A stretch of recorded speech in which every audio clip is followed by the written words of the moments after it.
नमस्कार शेतकरी बंधूंनो, सध्या संपूर्ण महाराष्ट्रात हळदीला काय मिळत आहे बाजारभाव पहा. वेळ न लावता आपल्या चॅनलच्या माध्यमातून मित्रांनो, पण चॅनलला सबस्क्राईब केले नसेल तर सबस्क्राईब करा, कारण असे दररोजचे बाजारभावाचे व्हिडिओ आपल्याला पाहायला मिळतील. पहिली बाजार समिती आहे वाशिम. हळदीला आवक आलेली आहे 2100 क्विंटलची. कमीत कमी दर मिळाला आहे 9200 रुपये. सर्वात जास्त दर मिळाला 17000 रुपये, तर सर्वसाधारण दर हा 14500 रुपये मिळालेला आहे. यानंतरची बाजार समिती मुंबई या ठिकाणी लोकल हळदीला आवक आलेली आहे 30 क्विंटलची. कमीत कमी दर मिळाला 16000 रुपये. सर्वात जास्त दर मिळाला 23000 रुपये, तर सर्वसाधारण दर हा 19500 रुपये.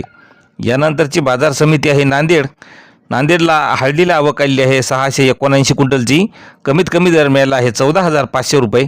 सर्वात जास्त दर मिळाला 17355 रुपये, तर सर्वसाधारण दर मिळाला 16500 रुपये. यानंतरची बाजार समिती रिसोड या ठिकाणी हळदीला आवक आलेली आहे 2800 क्विंटलची. कमीत कमी दर मिळाला आहे 15650 रुपये. सर्वात जास्त दर मिळाला 17000 रुपये, तर सर्वसाधारण दर मिळाला 16325 रुपये. नंतरची बाजार समिती आहे अकोला या ठिकाणी लोकल हळदीला आवक आलेली आहे 58 क्विंटलची. कमीत कमी दर मिळाला आहे 12650 रुपये. सर्वात जास्त दर मिळाला 16400 रुपये. सर्वसाधारण दर मिळाला 15750 रुपये.